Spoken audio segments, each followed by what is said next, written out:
इतिहास के पन्नों में दर्ज औरंगजेब के अत्याचारों की कहानी सिर्फ इतनी नहीं है।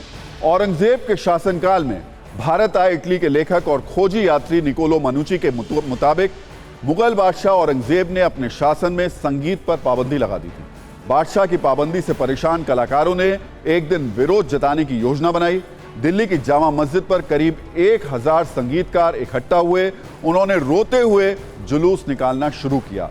जुलूस ऐसे आगे बढ़ रहा था मानो किसी का जनाजा निकल रहा हो। नमाज अता करके लौट रहे औरंगजेब के कानों में उनकी आवाजें पहुंची तो उसने पूछा, ऐसा क्यों किया जा रहा है?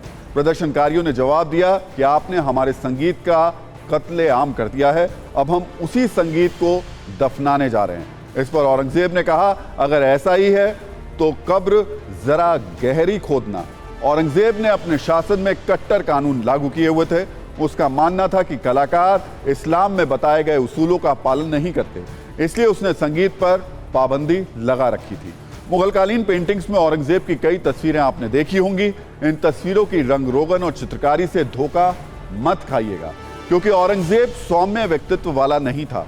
उसके अंदर गैर मुस्लिम पर अत्याचार करने और उनके धर्म स्थल तोड़ने का जुनून सवार था। पिछले 2 दिनों से सुलग रहे महाराष्ट्र की कहानी की जड़ में जाना होगा और यह जानना होगा कि महाराष्ट्र को सियासत की माचिस बनाने वाले लोग कौन हैं। महाराष्ट्र में नफरत की तिल्ली से हिंसा की आग लगाने वाले कौन हैं। यह पूरी कहानी शुरू हुई थी औरंगजेब प्रेमी नेताओं के जुलूस से, जिसका जिक्र हमने कल सत्ता में किया था। महाराष्ट्र के अहमदनगर में रविवार को एक जुलूस के दौरान क्रूर मुगल शासक औरंगजेब के पोस्टर लहराए गए थे।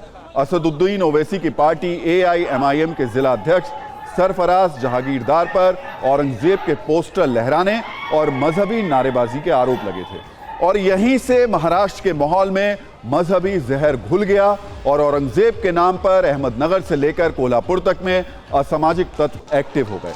उसके बाद क्या हुआ और क्यों हो रहा है, यह आप पिछले 24 घंटे से लगातार देख ही रहे हैं।